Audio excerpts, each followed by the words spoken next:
Bonjour, op as dem Kirchentour hai zu Esch Rämerich, dat leit Direktion Bieles, da sind sich eng Kapell, die gebaut gin ass 1951/52 no de Planen vom Architekt Willi Weigel. D'wär eigentlich Kirch fir den Quartier, den sich demmals ganz stark entwickelt huet. Et sollt och en einfachen, aber bescheidene Bau sinn. Da kennt den zum Beispiel in dem Gebäude, dat et kein Turm huet, just so klengen Dachreiter, wat dann eigentlich als Kirchebau ein bisschen charakterisiert. Die Kirche ist 1953 angeweiht gin zur Eier vom Jésus Ouvrier, de Jesus als Erbichter, den as auch iwwer der Hauptentrestier durchgestalt, eng Skulptur vom Escher Skulpteur Emil Hulten. Da kennt innen Sockelbereich Stadt Esch mat den Heichiwen, wat also ein Hinweis ass op den Erbichter Milieu Schmelzerbichter, die hai etabliert wären. Charakteristisch ass dann haibannen de Gebrauch vun de Materialien. Da fällt ich op, dat de schwärze Schiefer benutzt gin ass fir d'Altär zu bauen. Wir sind do an der Nokriszeit, wo dann der patriotischen Aspekt auch an der Architektur eng Rolle spielt. Dafür wird dann noch ganz gern mit Lützeburger Materialien geschafft.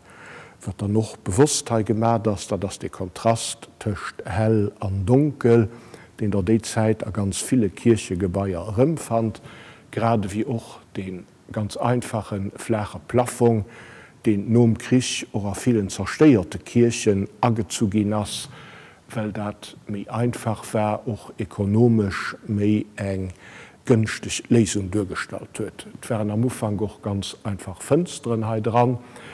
Hauptdekor waren die zwei Skulpturen vom Emil Hulten, die eng seit den Heilige Franz mat den Deieren, die andererseits Maria Mutter Gottes als Notre-Dame des Foyers.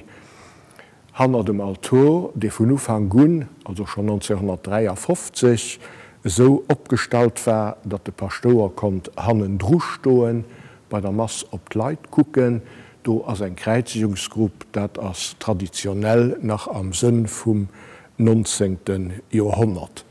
Dann ass in der Kirche verschiedentlich geschafft gin, da huet aus der Erbauungszeit ganz einfach Fensteren, vun engem wahrscheinlich Lützeburger Atelier, aber kein künstlerische Ambitionen.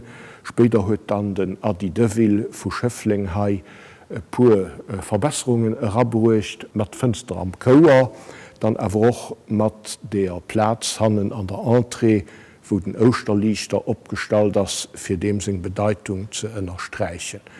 Typisch ist dann noch die Belichtung, da huet die Kämp und die Mauern, die möglicherweise aus dem Frankreich kommen, in der Zeit, die nur Uwe lichten und dann Uwe Neonstypen, die am Plafond integriert sind.